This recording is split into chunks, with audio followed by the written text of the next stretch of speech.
Hi friends, welcome to our Sainala Cooking. இன்றைக்கி நம்ம பார்க்க போகிற ரெசிபி ரொம்பவே டேஸ்டியான புடலங்காய் வச்சு ஒரு வறுவல். புடலங்காயில் மோஸ்ட்லி நம்ம துவட்டல் பண்ணுவோம், அப்படி இல்லைன்னா கூட்டு பண்ணி சாப்பிடுவோம். இந்த மாதிரி வறுவல் பண்ணி கொடுங்க, உங்கள் வீட்டில் உள்ளவங்க எல்லாருமே விரும்பி சாப்பிடுவாங்க. அதே போல் இது எல்லாத்துக்கும் ரொம்பவே ஒரு பர்ஃபெக்டான சைட் டிஷ்ஷாக இருக்கும். சாம்பார், ரசம், சப்பாத்திக்கு கூட இது சேர்த்து வச்சு சாப்பிட்டோம்னா அவ்வளோ சூப்பராக இருக்கும். வாங்க எப்படி பண்ணலாங்கிறது இந்த வீடியோவில் பார்க்கலாம். ஒரு மிக்ஸி ஜார் எடுத்துப்போம். அதில் ஒரு 2 டேபிள் ஸ்பூன் அளவுக்கு துருவின தேங்காய் எடுத்து வச்சுருக்கேன். அதை நம்ம இதில் சேர்த்துக்கலாம். 1/2 டீஸ்பூன் சோம்பு எடுத்து வச்சுருக்கேன், அதையும் இதில் சேர்த்துப்போம். கொஞ்சோண்டு தண்ணி ஊற்றி நல்ல ஃபைன் பேஸ்ட்டாக இதை அரைச்சி எடுத்துகிட்டு வந்துக்கலாம். இது போல் அரைச்சி எடுத்துகிட்டு வந்து தனியாக வச்சுக்கோங்க. இப்போ ஒரு கடாய் எடுத்துப்போம். அதில் ஒரு 2 டீஸ்பூன் அளவுக்கு எண்ணெய் ஊற்றிக்கலாம்.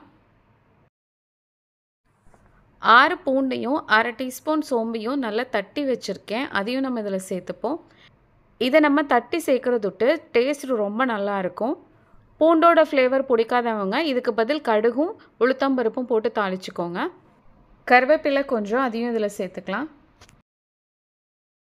ஒரு பெரிய வெங்காயத்தை இது மாதிரி குட்டி குட்டியாக கட் பண்ணி வச்சுருக்கேன், அதையும் இதில் சேர்த்துக்கலாம். வெங்காயத்தோட கலர் நல்லா சேஞ்ச் ஆகணும், அந்த அளவுக்கு நம்ம ஃப்ரை பண்ணிப்போம்.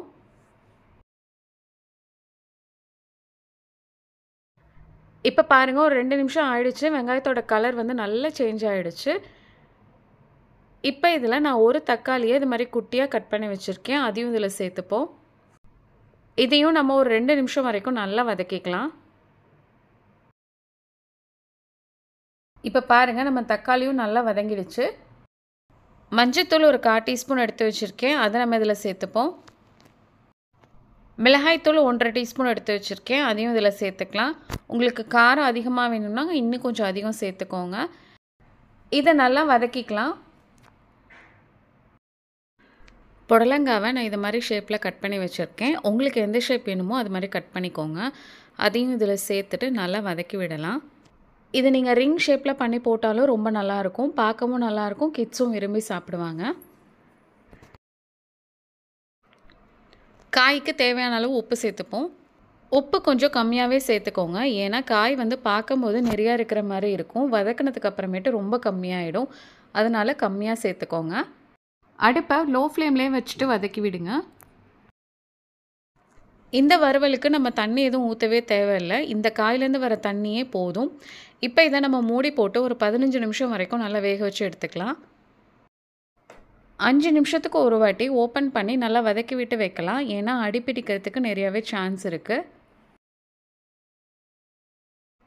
இப்போ மொத்தமாக 15 நிமிஷம் ஆயிடுச்சு. பாருங்கள், நம்ம புடலங்காய் நிறையா காய் போட்டோம், ஆனால் வதங்கினதுக்கப்புறம் பாருங்கள் கொஞ்சம் தான் இருக்குது. இப்போ காயும் நல்லா வெந்துடுச்சு. அரைச்சி வச்ச தேங்காய் பேஸ்ட்டையும் நம்ம இதில் சேர்த்துடலாம். சேர்த்துட்டு நல்லா வதக்கி விடலாம். தேங்காயோட பச்சை வாசனை போகணும், அதனால ஒரு 10 நிமிஷம் வரைக்கும் நல்லா வதக்கிக்கலாம். இப்போ ஒரு தேங்காய் எண்ணெய் ஒரு 1 டீஸ்பூன் அளவுக்கு சேர்த்துப்போம். தேங்காய் எண்ணெய் ஊற்றி பண்ணிங்கன்னா அதோட ஃப்ளேவரே ரொம்ப சூப்பராக இருக்கும்.